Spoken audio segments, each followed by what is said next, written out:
Ibonyamumae Asim elu wanurolumo Nibonyamumae Ma ike Yahuwa kijagae Ike janisiye Ibonyamumae Amara Yahuwa jindugie Amarokono yae Nebube Yahuwa kijaga Ebube ndisoe Ibonyamumae Asimu wanurolumo Ibonyamumae Ike Yahuwa kijagae Ike jabambae Ibonyamumae Amara Yahuwa jindugie Ibonyamumae Nebube Yahuwa kijagae Ebube ndiso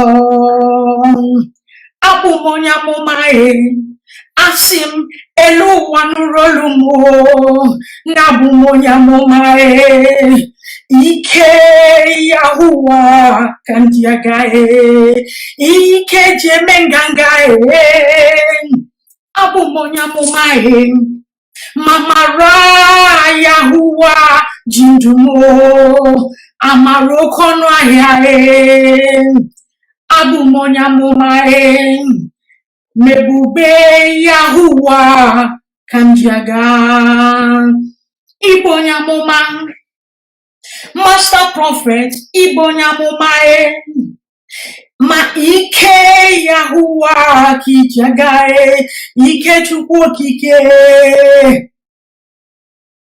Amara Yahuwa jindugie Ibonyamumae Ibonyamumae Mebube Yahuwa kijagae Otumo ondinsoe Ibonyamumae Amara Yahuwa jindugie Abumonyamumae Asim elu wanurolumo Nabumonyamumae Ike chukwu kike kandiagae Ike jachwajomoe Abumonyamumae Mamara Yahuwa nani ya jindumo Abumonyamumae Mebube Yahuwa kandiagae Ibonyamumae wo Master Prophet Ibonyamumae Ike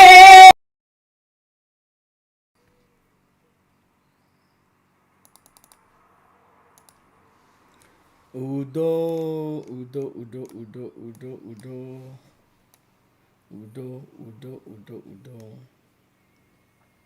This is the Master Prophet Young Joshua Yawins, the awakened one of the Biafran people, Biafran spiritual leader, the prophet and the founder of the new Igbo Biafran indigenous religion, Rufano.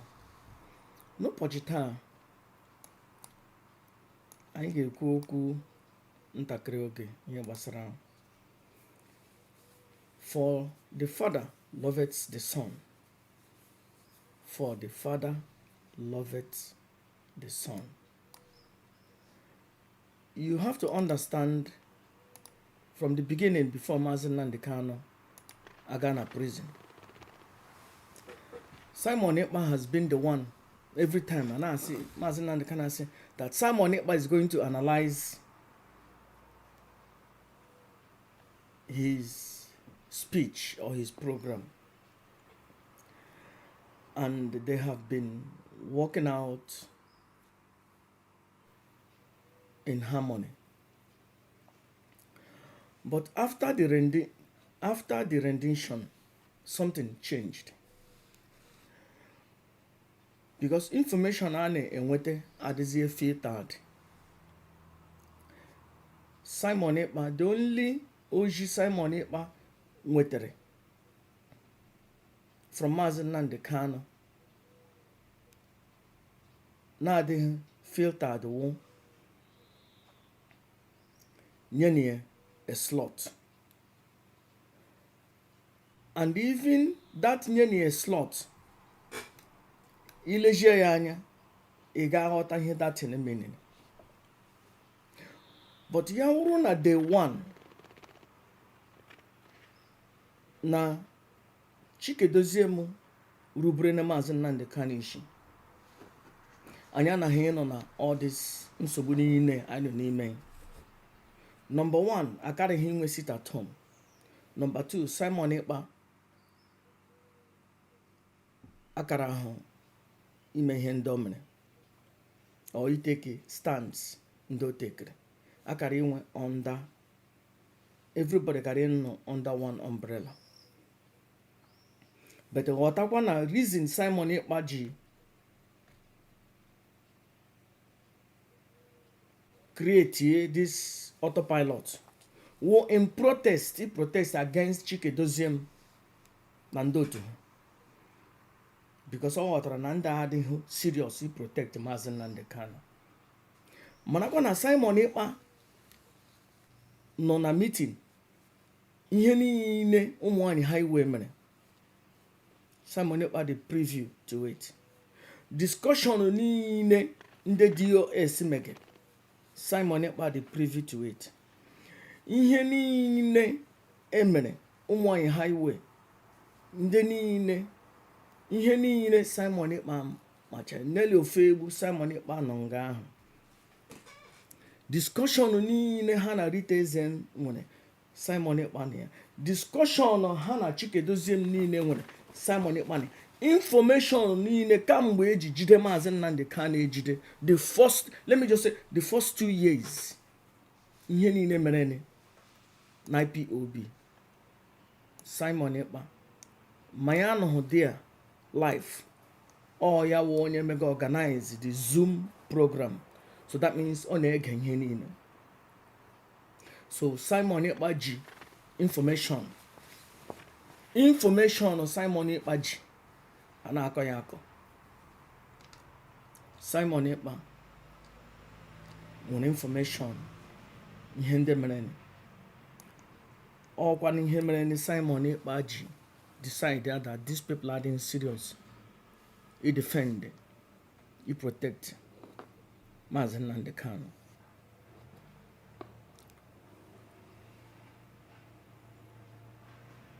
Simon Ekpa has presented himself that now somebody the loyal to Mazi Nnamdi Kanu, and na ya chọrọ ime ihe ọbụla ya nwere ike ime hụ na Mazi Nnamdi Kanu pụtara.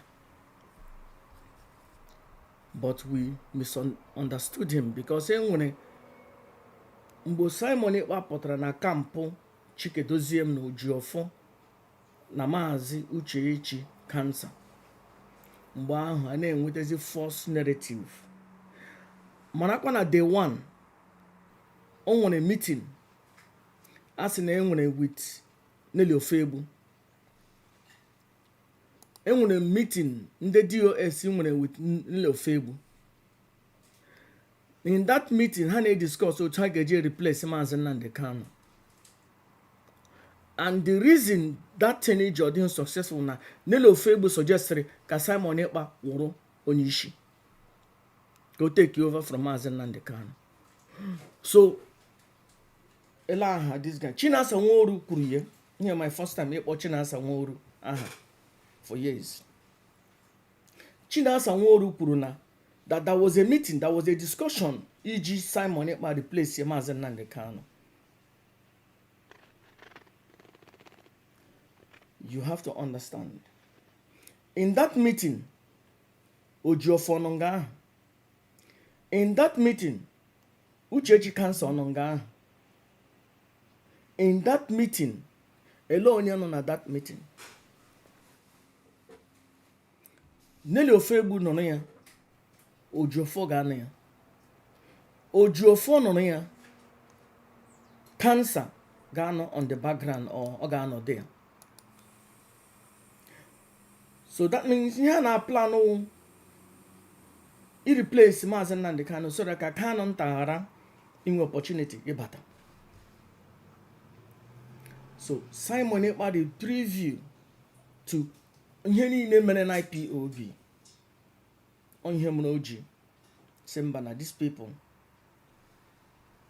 are they serious need protect Nnamdi Kanu. Because of all these things Simon Ekpa was only trust na DOS on ihe oji akpọ ha na ndị ewu sell out, that they are criminals because ọnọ nga ahụ mara nkata niile akpara. Simon Ekpa nọ nga ahụ mara nkata niile akpara.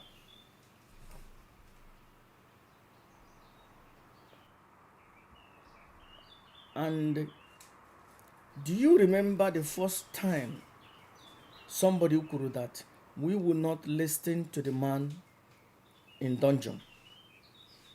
Ọwụ Simon Ekpa kwuru ya.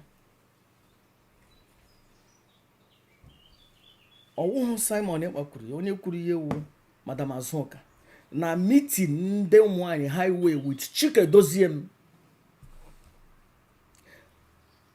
Chike Doziem nọ nga ahụ and all Simon Ekpa host through the meeting. So ihe ewu ihe anyị nọ mgbe ha tọnụ na ya live elekwen the discussion mgbe ha nọ offline.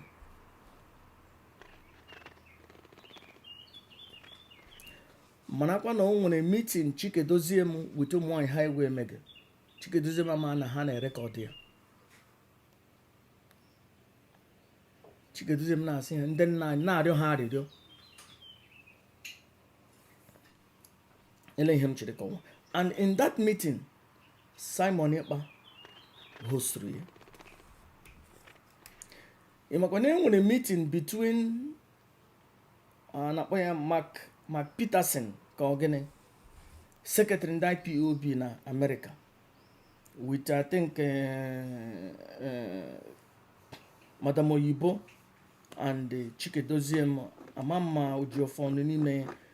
Simon Ekpa hosted that meeting.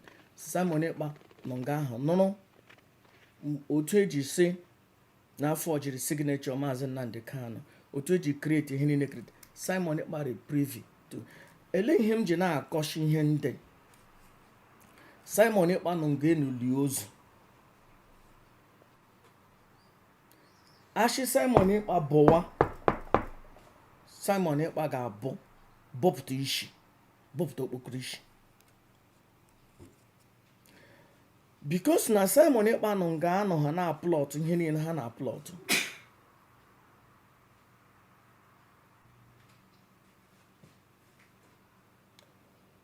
Ị ga-ajụ Simon Ekpa, ọ gịnị mere iji nọ nga anọ let's say coup plotters. Ịnọ nga anọ na-aplọt coup. Maybe ile n'anya ndị plot ga the coup achọghị ishow ihu ha. Achọrọ ha use gị as a coup plotter, as the figure ga benefit ma the coup dey successful. But in their mind ha use gị. Simon Ekpa bịara anya Ojiofo na madam ya Uchechi cancer na plot iwepụ Nnamdi Kanu. And Simon Ekpa bịara anya ihe ndị ha na-eme aga efevọ ya. Because ọ ma ihe Nelofebu ha na-eme, ọ ma ihe Azuka ha na-eme, ọ ma ihe Bridget ha na-eme, ọ ma ihe. And Simon Ekpa nwere conversations, direct conversation, video conversations with Uchechi cancer from day one. Simon Ekpa indeed mangano liozu. Upon ihe ndị emereni, Simon Ekpa sị mba na ya wụ the disciple of Nnamdi Kanu. na ya kwụrụ gidigbam. Ihe gosiri na enwere ihe na ndị ka ọzọ awụhụ disciples. And o setiene na truly that Chikedoziem ha na Ojiofo na Uchechi cancer na enwere agenda, and the agenda awụhụ ka Mazi Nnamdi Kanu ka ọ pụta.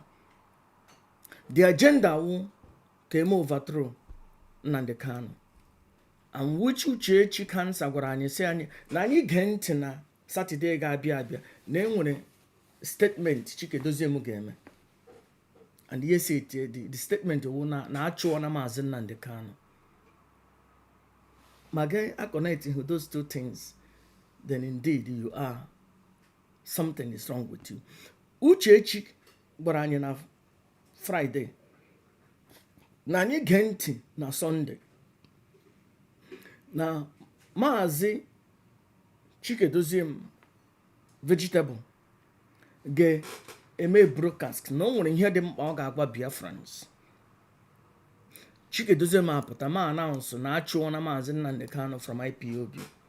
Echiri gwa m na Uchechi cancer ama ya wụrụ na ọma ọhụhụ statement Chikedoziem posturu 3 or 4 days later na ewepụla Mazi Nnamdi Kanu as the head of IPOB or the office of onye ndu na ewepụla ya. Iche na Uchechi cancer ama ọma, and ihe ndị ewucha ihe ndị na underground, and the reason ha ji perfect ihe ndị ewu na ewepụla Simon Ekpa.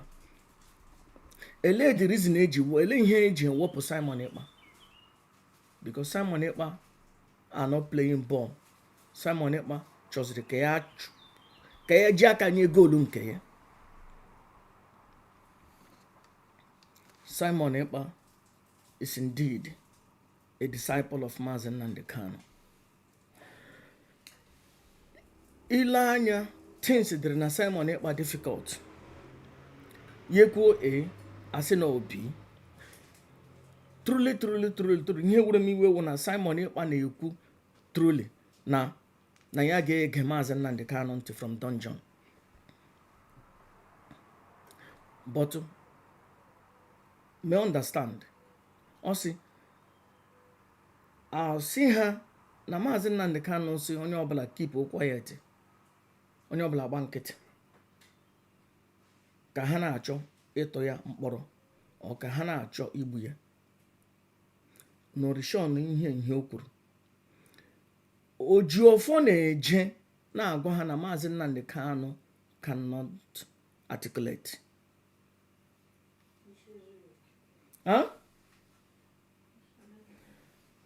Na Mazi Nnamdi Kanu cannot articulate.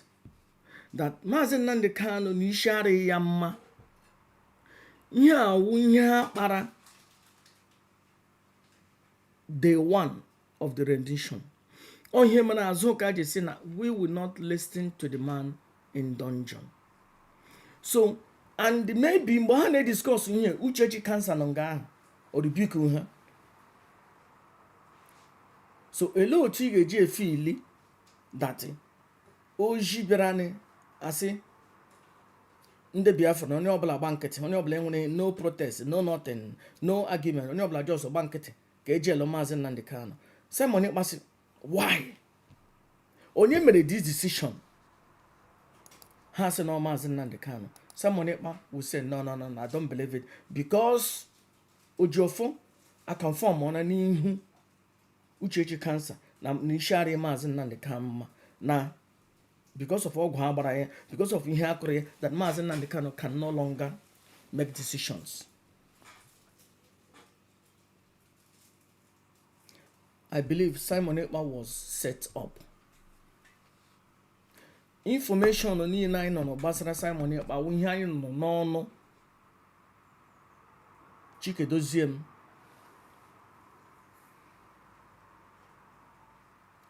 Ele onye passed this information?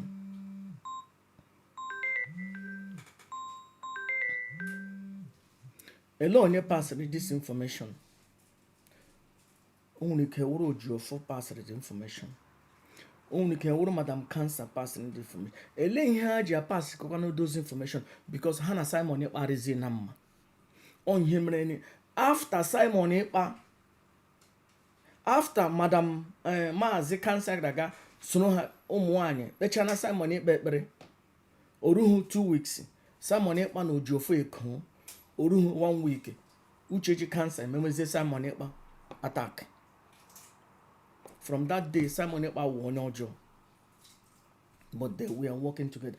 O nwere ihe m ji na-ewetachi ụmụ ihe ndị na-ewetachi for you think that ihe ndị arịhụ relevant. Simon Ekpa no nga ihe niile nọ mee, and Simon Ekpa they fully persuaded that Uchechi Cancer na Ojiofo na Chikedozie ha they are not there for the best interest of Mazi Nnamdi Kanu. And more especially, Simon Ekpa might feel that maybe Mazi Nnamdi Kanu cannot make decision because here with the information Ojiofo na ewete for over years. And the information again, now maybe no munne Mazi Nnamdi Kanu zi na achọ itake over. So enwere Kanu nta na achọ itake over.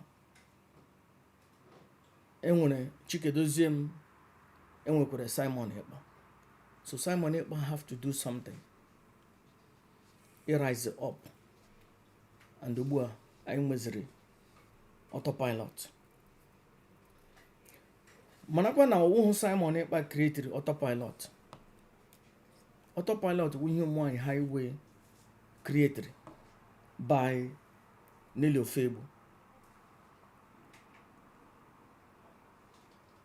Simon Ekpa have to keep it. Now, IPOB anọzi na autopilot. And then ya wụ onye isi ndị autopilot. Ọzọ mgbe adọga ya kpụrụkpụrụ si ngwa na oke ịnụzi na autopilot, then autopilot IPOB, then eyuzikwala aha Nnamdi Kanu. Here nga anyị na Simon Ekpa ji nwee misunderstanding. Asizili na ewu disciple of Nnamdi Kanu. Simon Ekpa he created their own group now, which Simon Ekpa was the prime minister.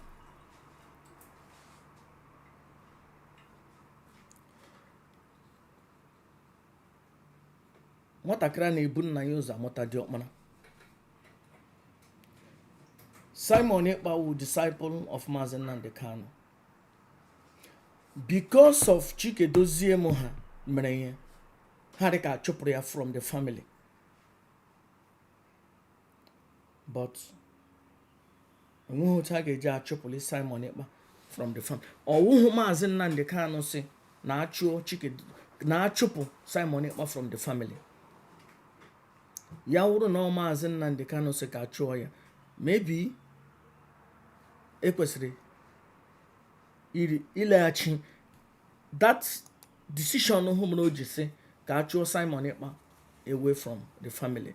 A ga-eleba ya anya lee ma those information no ọ dịkwa genuine.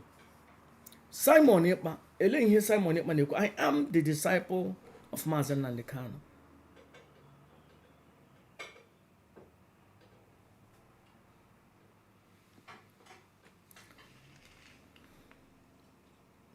Ihe gbasara the relationship between Mazi Simon Ekpa and Mazi Nnamdi Kanu.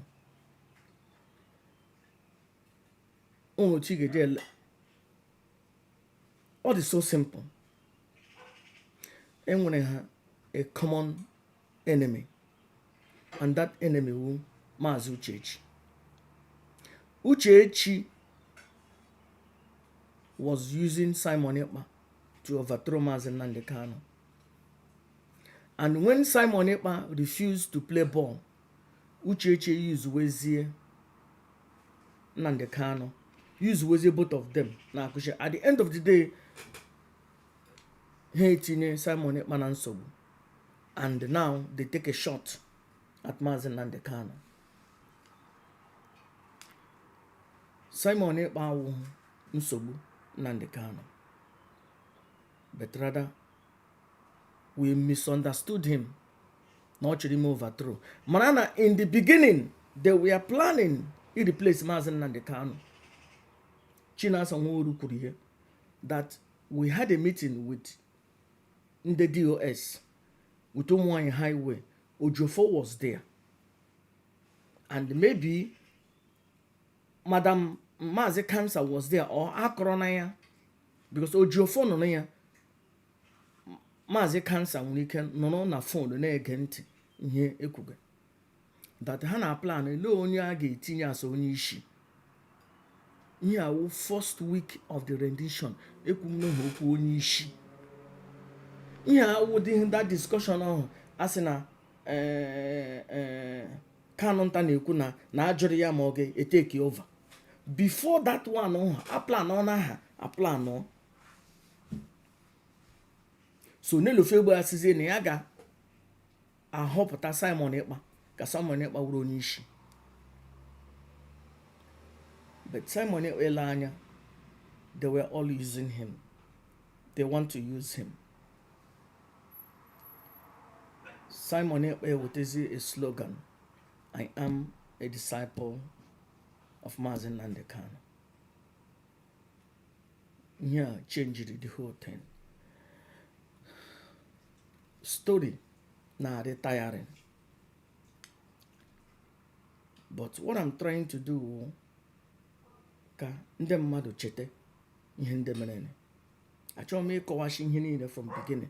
Enyi gị lekwe ihe mere.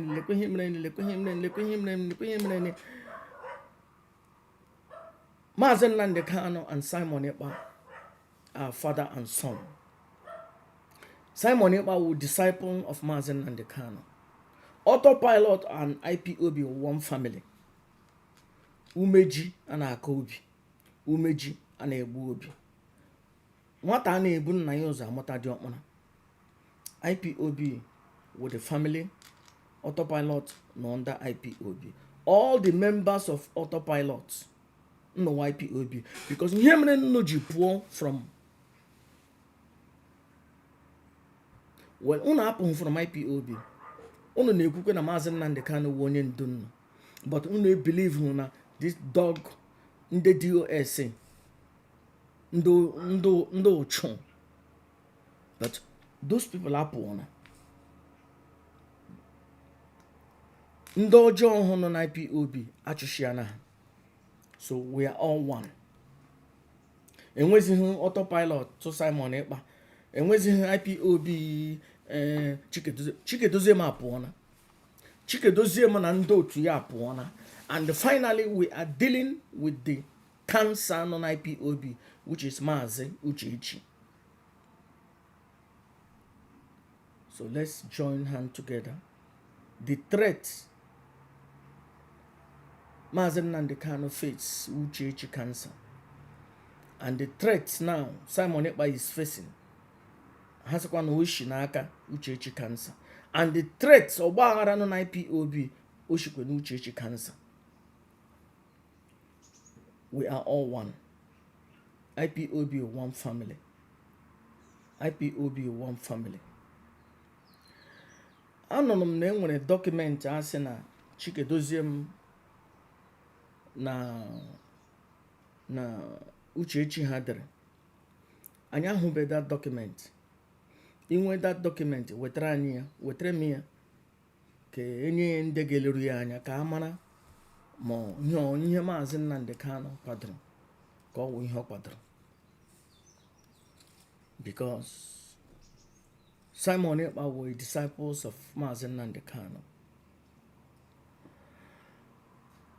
Ya wụrụ na enwere clear message otu oji na-eji abịa without filtering.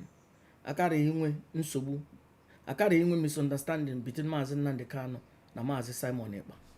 Ọ na ojiofo no ihe ọzọ ya akọ ihe ọzọ. Ijie ihe ọzọ ya ejie ihe ọzọ. So enwe egadaga agba ọzọ. And you have to understand kamgbo Barrister Law Ejimako ji na send the message. Echeghị m na enwere misunderstanding.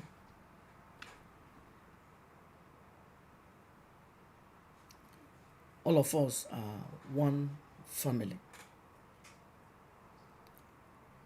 Simon Ekpa, all of us, we are one family. Yengu tu DOS prapuji bankata. Iji tinye Mazi Nnamdi Kanu na nsogbu. All okenọrụ this DOS imeji ihe niile ha mere against Mazi Nnamdi Kanu. Ya rụkwa na o nwere otu DOS ji kpa nkata against Mazi Simon Ekpa. Ọkwa okenọrụ dịrị na this new DOS head by Mazi Christ iji leba anya na ihe niile ha mere iji vindicate Mazi Simon Ekpa. Enwekwene na enwere ihe ojii ejiri ndị ọzọ si ya jee mee ihe ndị ha mere ihe na Biafra land onye gasị jee mere anyị ihe o mebi jee nọ n'ụzọ enwe onye mere ihe pịa ya ụtalị hero nga anyị sị na ga-apịa ụtalị ha werewe mma gbupụ onye ha isi.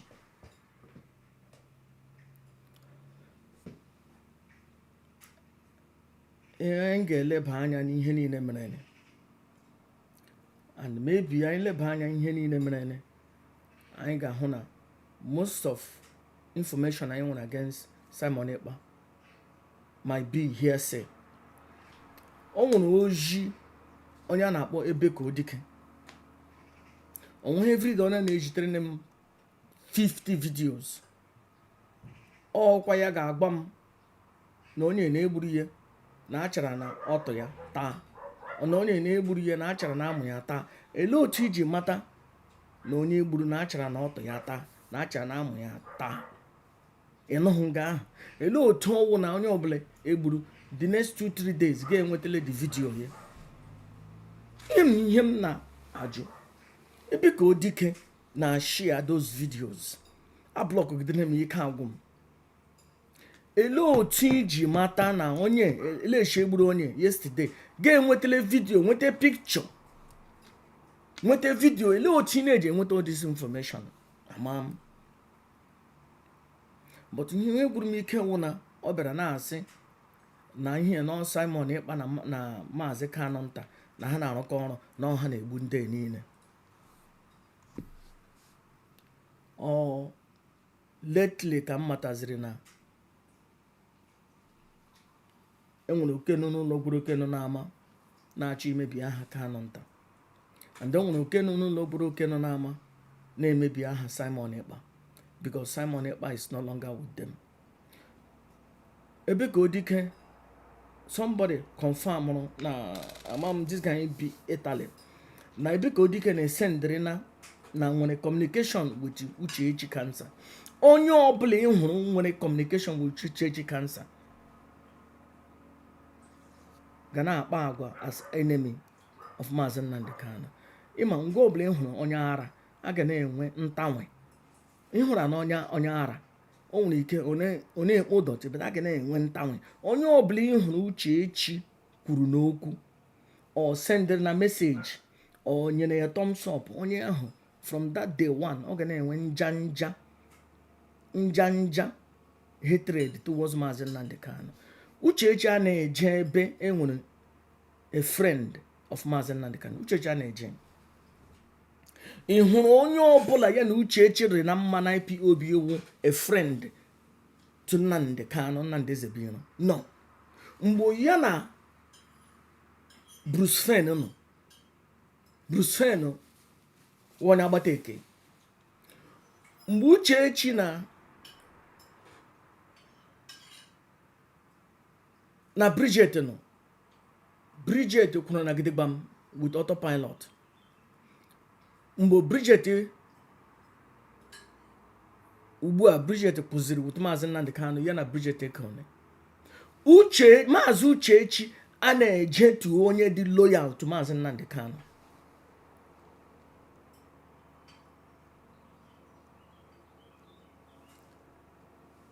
Uchechi never be with anybody punona with Mazi Nnamdi Kanu. Mgbe Uchechi cancer no with Simon Ekpa, o filiri na Simon Ekpa no there against Mazi Nnamdi Kanu. mgbe Simon Ekpa Simon ESN hụziri na this woman yuzugeye because no nwere unfinished business against Mazi Nnamdi Kanu. Mgbe eji nwee nsogbu. You can never see Uchechi with onye love from Mazi Nnamdi Kanu. You never see. Onye ọbụla ya na Uchechi na communicate with onye iro Nnamdi Kanu. Onye ọbụla ya na Uchechi na communicate with sabo against Mazi Nnamdi Kanu. Uchechi never on any relationship. Ihe ọma ọbụla ga-abịara na ezinụlọ Nnamdi Kanu. Uchechi is not there. Ebe a na-ahụ ya wụ ndị iro sabo.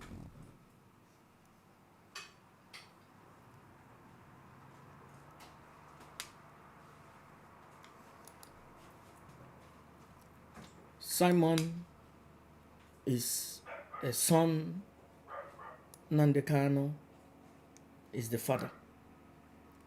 IPOB is one family.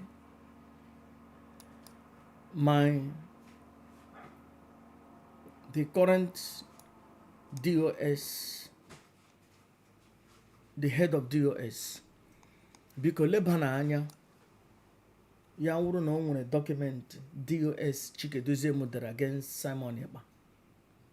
Biko lebana anya na that document ma ọkwa ihe Mazi Nnamdi Kanu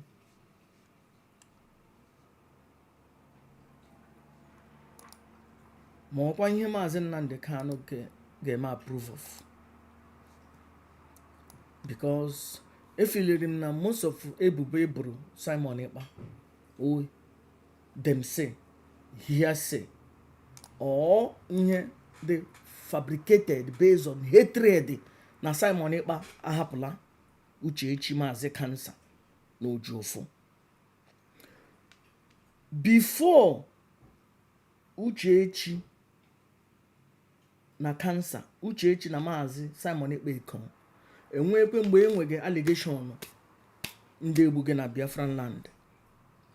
Mgbo Simon Ekpa na Ojuofo bịara kọọ ugbu a ewetewezie pictures na videos, ewetewezie allegation, memezi exaggerate ndị egburu no Simon Ekpa no ihe niile no Simon Ekpa.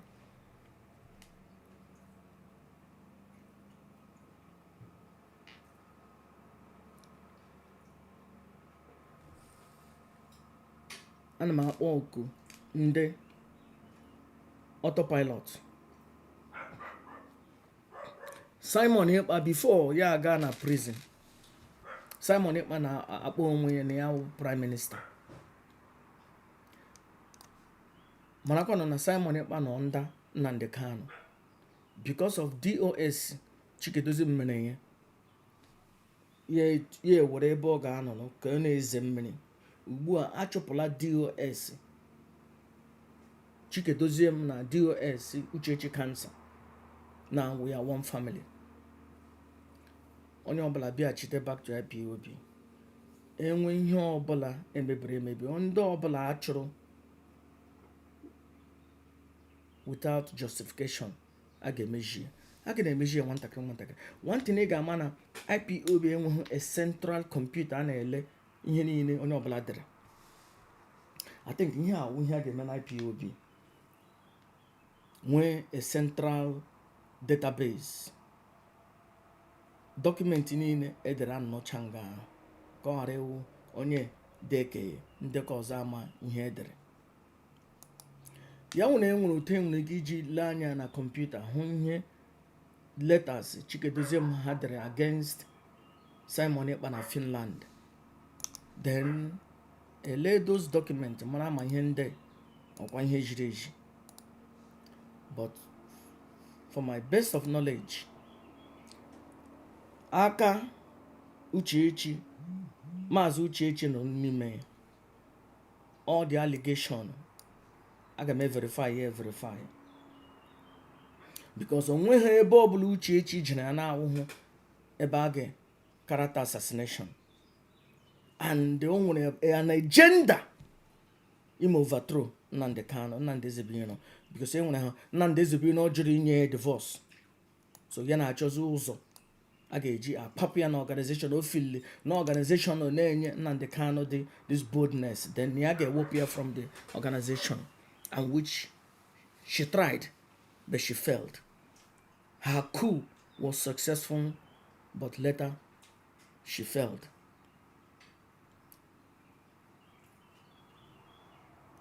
We are all one family. IPOB one family. Autopilot and under IPOB.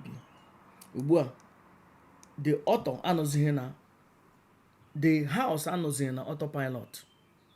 Mazi Nnamdi Kanu Kawu, the leader of the indigenous people of Biafra, and when the head of DOS. So we are all now one family. And when you maybe again measure.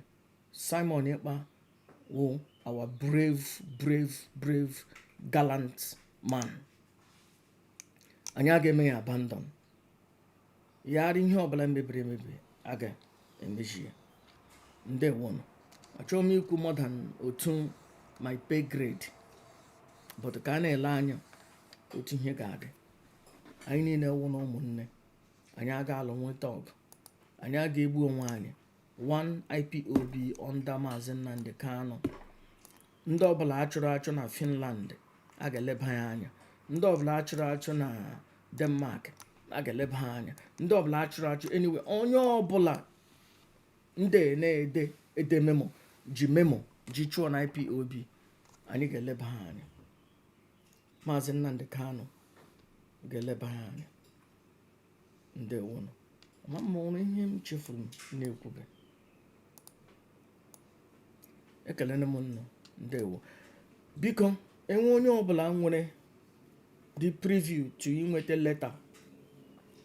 Asị ha na o nwere one letter Uchechi dere to Finland court.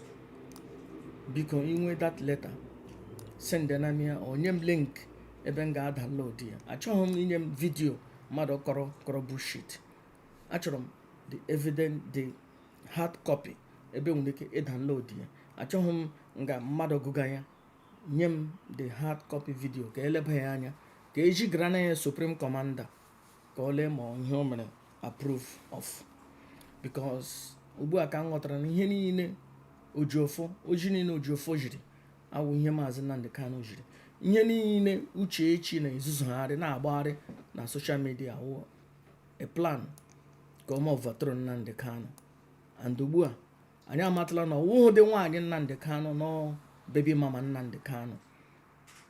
And ugwu niile, this idiot niile efene because of baby mama ọwụhụ the wife of the Supreme Commander. So onye ọbụla disregard enwe any document nwaanyị edere o mere inspire Chikedozie ya ede, anyị ga-disregard ya because ọwụhụ the wife of the Supreme Commander. Enwe onye ọbụla oti na social media, onye ọbụla disregard ya ọwụhụ a legitimate wife of Nnamdi Kanu, ọwụhụ the wife of the Supreme Commander, and she does not speak for Kanu's family. Ihe ọbụla this onye akwuru okwugere na onwe n'ishi kansa ọwụ, n'ishi onye isi ndị sabo, onye isi ndị ọkọtọka n'ọnụ. She does not represent. Everyday ya gaa na Twitter na-akọ bullshit. Disregard, in short, disregard ya no this Mazi. She doesn't represent Nnamdi Kanu. She doesn't represent Kanu's family. She doesn't represent IPOB. Onye awụ the head of Sabo, onye isi ndị Sabo. Onye awụ onye isi ndị ọkọtọka n'ọnụ. And the threat ya, plan ya isabotage Nnamdi Kanu, ime overthrow Nnamdi Kanu efelu ọna. So ọ ka na-ezuzukwe. But ihe m na-ajụ wele ihe mere na Mazi Nnamdi Kanu ji odilibe with the head of the Sabo. Achọrọ na Chikedozie the head of the Sabo na ya. Achọrọ Imam Mezu the head of the Sabo na ya. Agba otu ya atọ n'ọgwe, agba abụọ ya atọ n'ọgwe. Owe ogwe ka emere na-akọ. Ele mgbe a ga-edili with onye isi ndị Sabo. Uchechi wụ onye isi ndị Sabo. Onye isi ndị Sabo ka ọwụ. Simon Ekpa were a gallant man. He fought so hard. Ịhụ na enwe ihe mere Mazi Nnamdi Kanu, and enwe ihe ọbụla asị mere ni anyị ga-eleba ya anya. Anyị aga-ewere nwatakịrị wufuo oye with because of mmiri nshin na mmiri, ewere bucket pafuo nshin pafuo nwatakịrị. Simon Ekpa, the disciple of Mazi Nnamdi Kanu, and this is the way I see it. Mana nọ na enwere ndị nọ na social media na-ekwu okwu gbasara Mazi Nnamdi Kanu, Mazi Simon Ekpa. 80% of them are not with Simon Ekpa. Enwere ndị na-eme program 20 times a day. Enwere ndị na-agbọ ka nkịta na-ekwu okwu gbasara Simon Ekpa. They are not with Simon Ekpa. I confirm on them. They are not with Simon Ekpa. Our content creator. Achọghị m ịkpọ aha, achọghị m ka asị na onye gbara gị. Enwere ndị nọ na Muslim nwanyị na-eme program on a daily basis, na-apụta na-agbọ ka nkịta. They are not with Simon Ekpa. If you are a disciple of Simon Ekpa, you will obey the orders and the command of Simon Ekpa. Otu Chike Doziem ha ji eme ihe obey Nnamdi Kanu, it shows that they are not with Nnamdi Kanu. Otu Mazi Uchechi ji flatter the orders of Nnamdi Kanu, it shows that she is not with Supreme Commander, and indeed, or a jealous, a jealous wife. Loading here. When or a jealous baby mama. A jealous baby mama aga like ka nwoke ọzọ na abụ ụkwa ebe ọzọ. But ihe ọwụ a jealous baby mama. Uchechi wụ a jealous baby mama. Ihe niile ihe ọbụla Uchechi kwuru on behalf of Nnamdi Kanu, disregard ya, she doesn't represent Nnamdi Kanu. She doesn't represent Supreme Commander. She doesn't represent Kanu's family, because she has never been one of them, and she will never be. The mouth of the awakened one has declared it, and so it shall be. Uchechi has never been Kanu, and she will not be. The gods has declared it, and the awakened one stands with that. All hail Biafra. Yeah, my first time UPA for over 7 years. All hail Biafra. Ndị autopilot nwanne anyị, Simon Ekpa nwanne anyị, Nnamdi Kanu onye ndu anyị. Even though Nnamdi Kanu nọ ya, ndị otu ya na-akparị m, or help him, but still, Nnamdi Kanu is the leader of the indigenous people of Biafra. Simon Ekpa rather did the opposite. He's in Dotu, his subject. Do not insult Master Prophet. And those the subjects, or those the loyal to Simon Ekpa, you got no bloody loyal to Simon Ekpa, gonna about him. You will never see. You got no bloody loyal to Prime Minister Simon Ekpa, gonna about it, they are working the one. You got home day for life.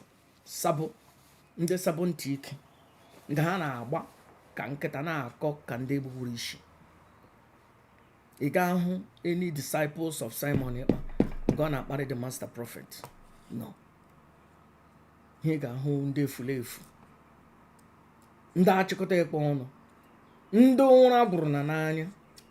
Nda chikote Ekpa ono. So hana chozi kahaji social media na-eri. Ego ha na-enwete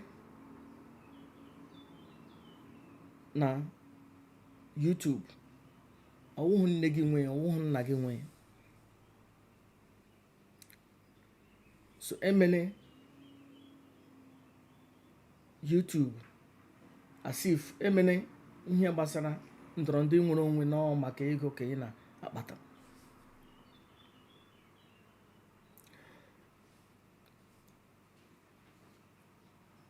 Onye ọbụla nwere right ịpụta kwuo okwu gbasara Nnamdi Kanu.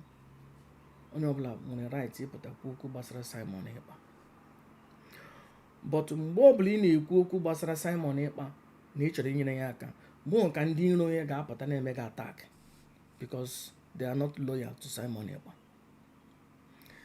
Ihe niile m kwuru taa, ile anya agachaghị m in details, eji m nwayọ wereke. Somebody say, Master Prophet, ọ gịnị mere ị na-akpọ ụka kpọ ya aha? Enwere reason. And enyere m that idiot opportunity ka o were my video bịa play ye, bịa call bullshit, because I know she's not loyal to Simon Ekpa. Simon MNK, ESN, were my friend, and I, as the Biafran spiritual leader, Simon Ekpa is my brother. And that's him. Yeah, there is Simon MNK, the Prime Minister. Yeah, there is Nnamdi. Nnamdi na Nkwo. Nnamdi na ihe na-anọkọ ala Igbo. Na Simon Ekpa njọkọ ka ị na-eme mmiri mangoro mgbe akpịrị na-akpọ m nkọ.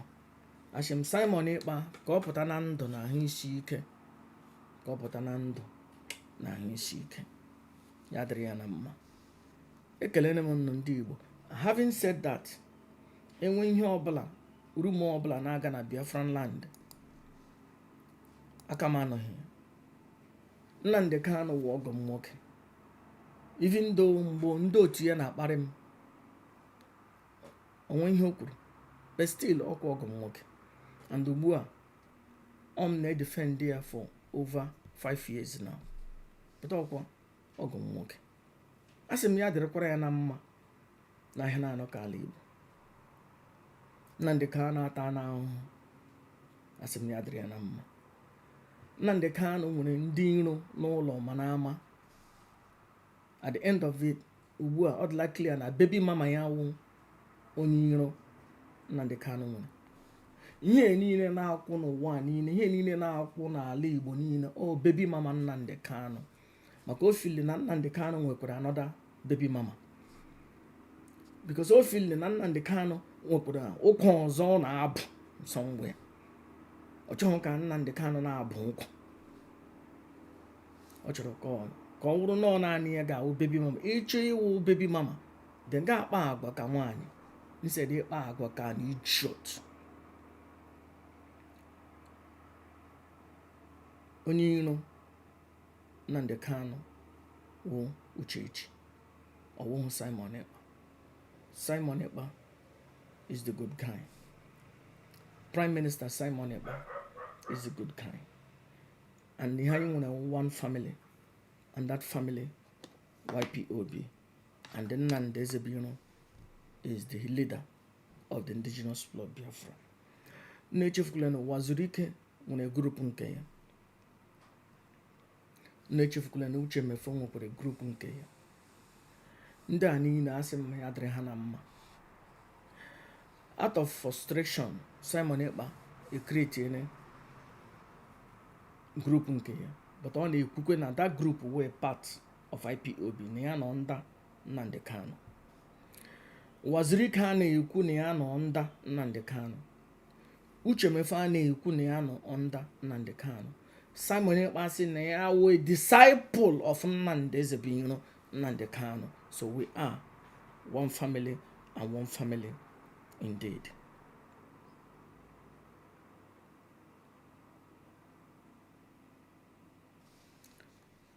Ndewo.